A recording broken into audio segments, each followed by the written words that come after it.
আজকে রান্না করতেছি নুডলস।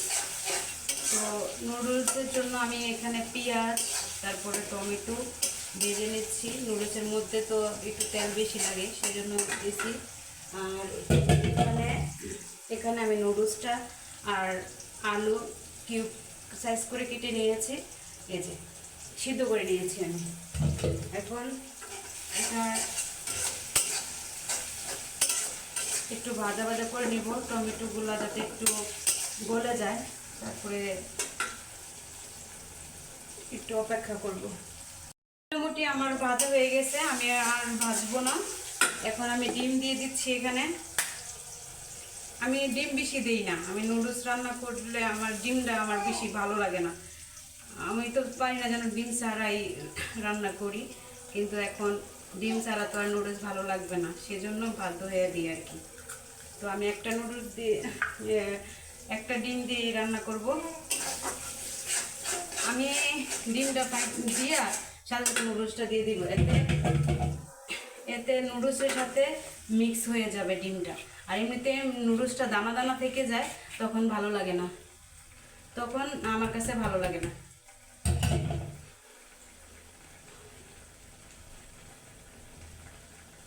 এই যে দিয়ে দিলাম, নুডলসটা দিয়ে দিলাম।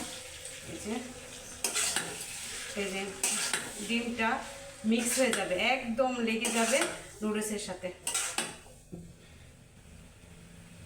চুলার আঁচটা একটু বাড়িয়ে দিলাম।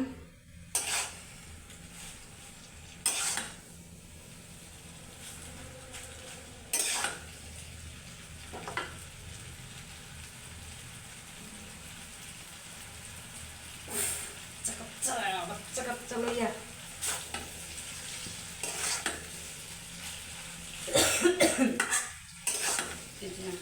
মিক্স করে, এই যে ডিমটা বোঝা যায় না, কারণ নুডলসের সাথে ডিমটা লেগে গেছে, এটাই আমার কাছে ভালো লাগে।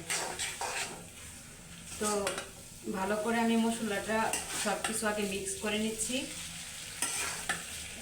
দেখতে পাচ্ছেন আপনারা, আমি হালকা একটু হলুদ দিয়েছি, হালকা একটু হলুদ কালার হলে ভালো লাগে, সেটা আমি হালকা একটু হলুদ কালার দিয়েছি। এটা আপনাদের ইচ্ছা, হলুদ দিলেও দিতে পারেন, না দিলেও দিতে পারেন, কিন্তু আমি হালকা হলুদ দিয়েছি, দেখতে কালারটা সুন্দর লাগে সেজন্য দিয়েছি। তো আমি ভালো করে মিক্স করে নিচ্ছি। এই যে আমার এখন মিক্স করা হয়ে গেছে মোটামুটি। এখন আমি এই যে নুডলসের সাথে যে মশলাটা দেয় সেটা দিয়ে দিচ্ছি, নুডলসের সাথে যে মশলাটা দেয় সেটা দিয়ে দিচ্ছি। চুলাটা কমিয়ে দিচ্ছি।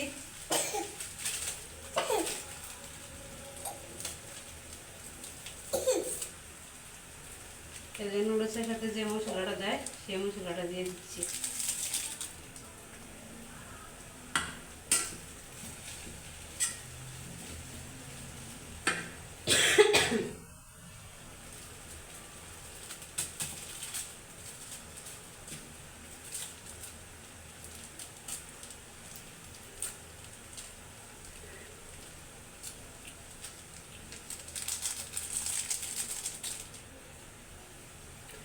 এই যে মশলাটা দেওয়া হয়ে গেছে, এখন মিক্স করে নিলাম।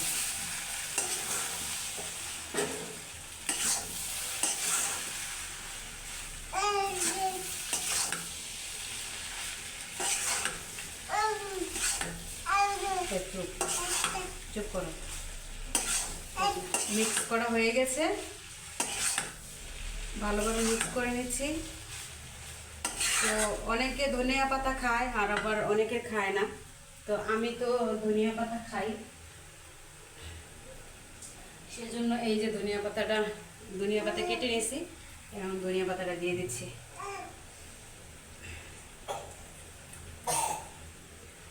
দিয়ে দিলাম। এখন ভালোভাবে মিক্স করে নিচ্ছি।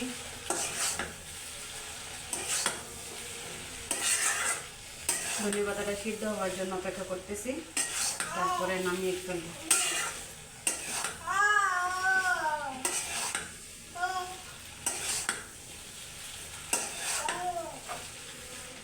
আমার হয়ে গেছে। এই যে আমার রান্না মানে প্রায় কমপ্লিট। এই যে কতটা জড়া হয়েছে।